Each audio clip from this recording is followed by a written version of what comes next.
Elhamdülillahi Rabbil alemin. Esselatu vesselamu ala Rasulihi Muhammed ve ala alihi ve sahbihi ecma'in.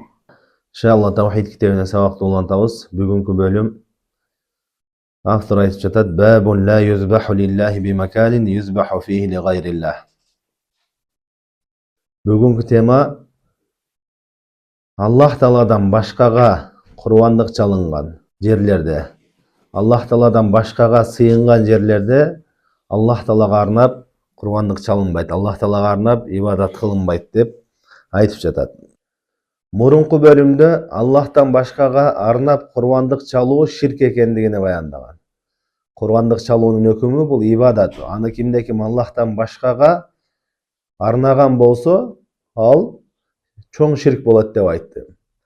Эми бул bölümde kurbanlık çalуу emес, oşo kurbanlık çaluunun jolunu баяндап атат. Kandayça oşo kurbanlık çalganda Allah Taalaga arnap kurbanlık çalsa dagın, бирок oşol kurbanlığını müşrikler sığınıp жүрgön, özlerinin buttlarına, özlerinin kudayçalarına arnap ibadat kılıp жүрgön yerlerge barıp Allah Taalaga ibadat kılsa, Allah Taalaga kurbanlık kılsa, oşol tıyıu salınat dep, oşol jönündө айтып жатат. Буга бир нече далилдерди алып келди. Birinci dalil айтып жатат: "Ve kavlillahi Teala la taqum fihi abada." Allah Taala Tavba suresinde Peygamber sallallahu aleyhi ve sellem'de kaytardı. Sen al jerde hiç kaçan turbağın dep. Bul ayattan maksat, bul münafıklardın meçitinde namaz okudan Peygamber sallallahu aleyhi ve sellem'de kaytarıp atat. Münafıklar Kuba meçitine jakın jerden özleri meçit kuruşup, oşol jerde biz alsız adamlar, tegi alыс meçitke bara alбагандар, uşu jerde namaz okuyubuz, Allah Taalаны эстейбиz, zikir kılabız deşip kalıp ele oşondoy aytышкан. Бирок чынында максаттары туура эмес болчу. Алар эмне? Ал жерде алар мунafıklar, kafirlar. Бирок мусулман болуп көрүнүшүп, Peygamberimiz sallallahu aleyhi ve sellem dinine karşı çıkıp musulmandарды bölüp jarıp, iki cemaat kılıp bölüp özünçө. Oşondoy jaman niyetleri, jaman maksatları bolgon. Anan Peygamberimiz sallallahu aleyhi ve sellem'den alar talap kılышкан. Биздин мечитибизде дагы келип намаз окуп бер деп. Ne sebepten oşo jerde namaz okusa elder görüşüp, Peygamberimiz erişip, başka ellerden gelip namaz okuşat dep Peygamberimizden talap kılgan. Peygamberimiz anan saparga ketip atkan bolat. Azır saparga ketip atabız, kayra gelgende okuyum deydi. Anan sapardan kaytıp kelatkanda 2-3 gün kalganda oşol vahiy düşöt. Allah Taala kaytarat, oşol жерден al masjid-i zirar, ziyanga bir kapırlıka, jamandıka kurulgan meçit. Al jerde hiç kaçan turbağın namaz okubagın. La masjidun ussisa ala taqwa min awwal yawmin ahaqqa an taquma fih. Takvaçılıktın en birinci günündele takvaçılıkka kurulgan meçit, oşo jerde namaz okuğun akıllıurak dedi. Al ne? Bu meçitte Kuba meçiti dep aytышат alımlar. Kebirleri Peygamberimiz meçiti dep aytышат. Demek oşol jerde münafıkların meçitinde namaz okudan kaytardı. Ne sebepten? Kafirlardın janagындай jaman işleri bolgon üçün. Bul ayattan bul bölümge dalil bolgon jeri kanday bolуп атат? Oşol kafirlik işleri bolgon, jaman işleri bolgon jerlerde Allah Taalaga ibadat kılууdan kaytarıp atat. Oşol siyaktуу ele kayсы bir jerde Allah Taala'dan başkaga kurbanlık çalıp müşrikler özlerinin kudaylarına kurbanlık çalıp жүрgөн bolsa, oşo jerge barıp Allah Taalaga kurbanlık çalsaң dagı bolboyt. Bul azırkı күндө bizde андай жерler köp. Misal üçün teңирчилер, oşoga okşondor taştar ata, dagı bir ıyık jerlerdi kılıp alıp too taştardı. Oşo jerge barıp özlerinin o ene tiginde mындай dep bir ıyık tutkan nerselerine arnaşıp kan çıkarışat. Tileke karşı kebir musulmanlar dagı oşo jerge barışıp kan çıkarışat. Apşır ata, Sulaymан too bolsun oşo jerlerge barışıp ne kılat? Kan çıkarışat. Al jerde Allah Taalaga arnasaң dagı bul ne? Şariatта tıyıu salıngan. Sen olyalarga, tootошко arnabasaң dagı. Antkeni al жерlerde эмне? Oşol tуура эмес жолдо жүргөндөр, Allah'tan başkaga sığınganlar özlerinin kudaylarını uluktaşat. Şariatта ушундай.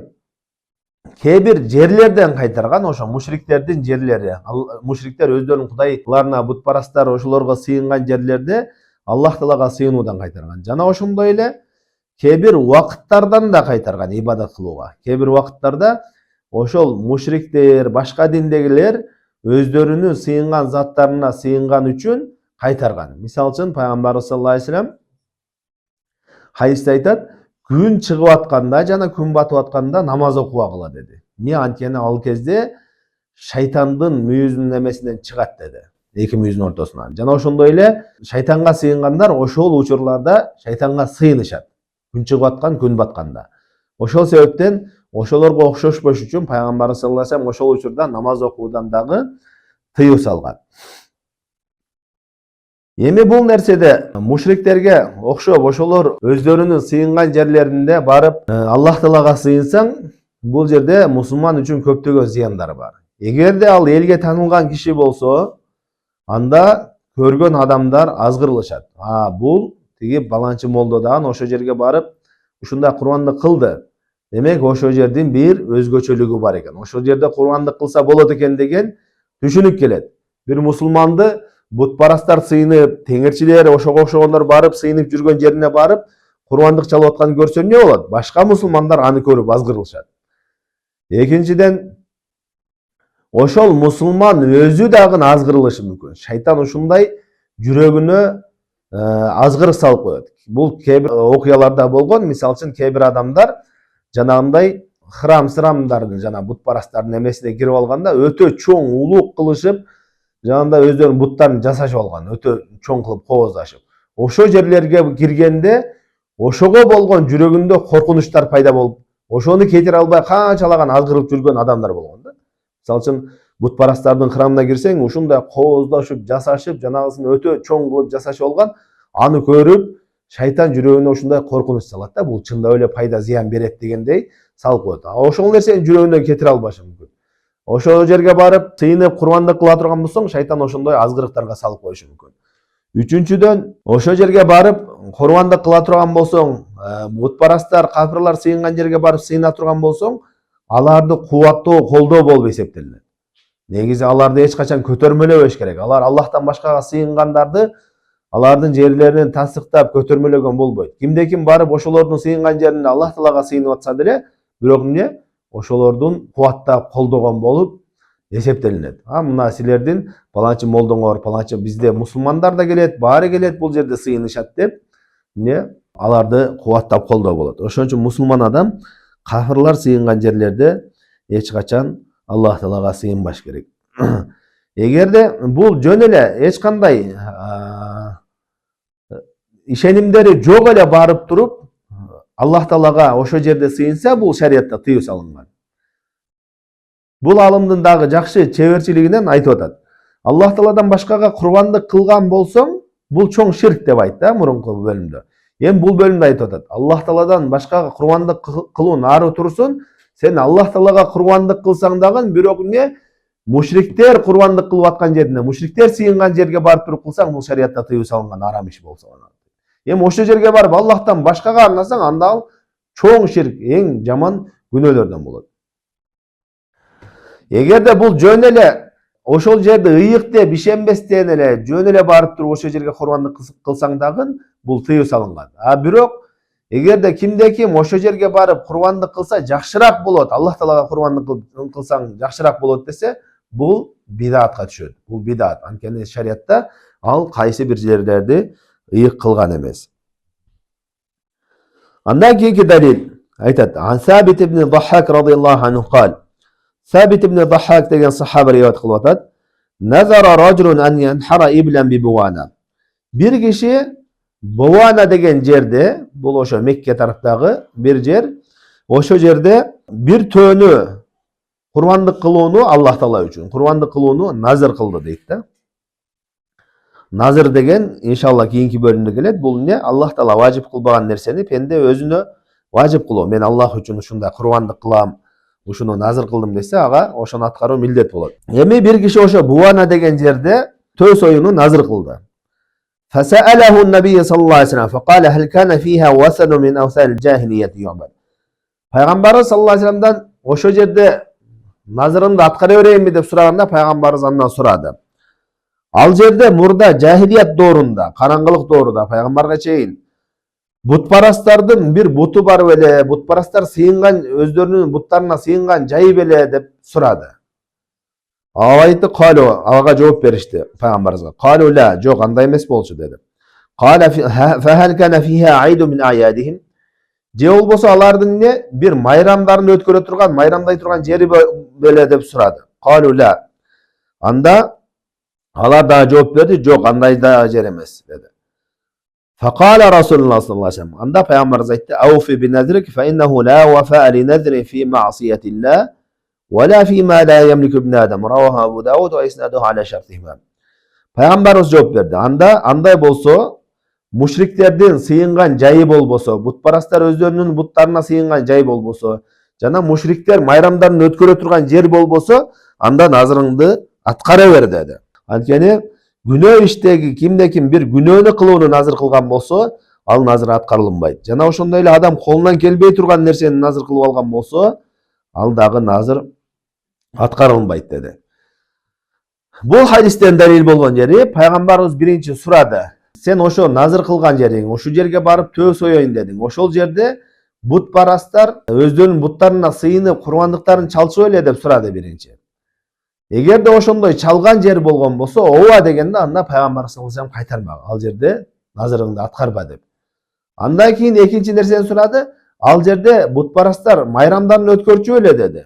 Анда да жок деди. Эгерде майрамдарын өткөргөн жери болсо дагы эмне? Анда ал дагы болбойт дейт. Азыркы күндө жана айтып өткөндөй эле бизде көп жерлер бар ушундай. Аллахтан башкага барышып адамдар курбандык чалышат. Апшырата, Арсланбап, Сулаймантоо, Таштарата деген теңирчилер, ошондор көп арбактарга арнашып курбандык чалышат. Ошол жерлерге мусулман адам барып алып туруп эмне? Курбандык чалбаш керек. Тилекке каршы бир нече жыл мурда белгилүү динге таандык болгон дин алым деген адамдар эле теңирчилер менен кошулуп алып, биз бардык диндер ынтымактуубуз деп ошо Таштаратага чогулуп алышып, мусулмандары да курбандыгын чалышты, теңирчиси да курбандыгын чалышты. Бул деген шариятка каршы жана ошол адашкан бутпарастарды колдоо, кубаттоо болуп эсептелинет. Мусулман адам билиш керек, Аллахтан башкага сыйынгандын бардыгы бул Аллах Тааланын душманы, пайгамбар саллаллаху алейхи ва салламдын душманы деп билиш керек. Демек бул бөлүмдөн максат ушул кандайдыр бир ибадаттарды, бул Аллахтан башкага сыйынуу эмес, Аллах Таалага сыйынсаң дагы, бирок Аллахтан башкага сыйынылган жерлер болсо, ошол жерде Аллах Таалага ибадат кылган болбойт. Анан бул жерде бир маселе, бул бир гана курбандыкка тиешелүү эмес. Ибадаттын бардык эле түрүнө, ибадаттын бардык түрүнө тиешелүү. Бул курбандык мисал катары. Кайсы бир жерде Аллахтан башкага сыйынган жерлер болсо, ошол жерге барып, курбандыктан башка деле бардык ибадаттардын кайсы бир түрүнө Аллах Таалага арнасаң дагы, ал тыюу салынат. Ошол дом Ибрахимия азыркы күндө бул чакырык катуу болуп атат. Мисалы үчүн Ибрахимия дининде, Ибрахим алейхиссаламдан түшкөн диндерге бири-бирине такарып деп коет, жакындоого чакырып атат. Мына еврейлердин дини, христиандардын дини, мусулмандардын дини баары түпкү эмне? Ибрахим алейхиссаламдын дини, ошо асмандан түшкөн диндер. Биз эмне бири-бирибизге жакын болушубуз керек, ынтымак болушубуз керек, сыйынган жерлерибиз бир кылышыбыз керек деп Дубайда курулуп атса керек азыр ошондой дом Ибрахимия. Абу Дабида. Ошол сыяктуу нерсеге чакыруу. Бул чакырык негизи бул кафырлык бул нерсе. Ал эмне? Аллах Таала яһудилерди дагы, христиандарды дагы Куранда ачык кафыр деп айтты.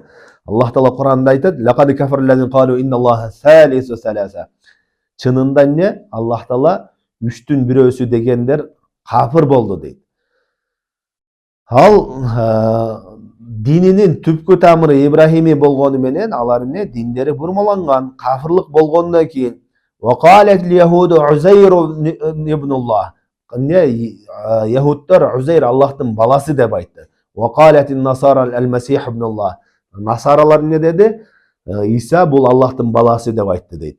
Булардын бардыгы кафыр. Ошо кафыр болгондон кийин анан кийин эмне? Аллах Таала пайгамбар саллаллаху алейхи ва саллям динини жиберген. Алардын дини бурмалангандан кийин эч качан алар менен жакындошуу, биригүү, ынтымак болуу ал нерсе болбойт.